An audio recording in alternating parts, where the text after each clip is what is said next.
மருந்திருக்கு தெரியுமா? அதை தினம் அணிந்தால் புகழ் இருக்கு புரியுமா?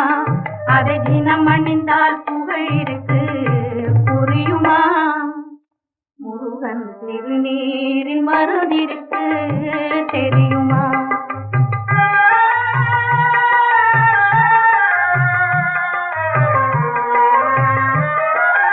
அருள்மணக்கும் ஐயனின் திருமருந்து, அருள்மணக்கும் ஐயனின் திருமருந்து, நல்ல அறிவு கண்ணை திறந்து வைக்கும் அருள்மருந்து.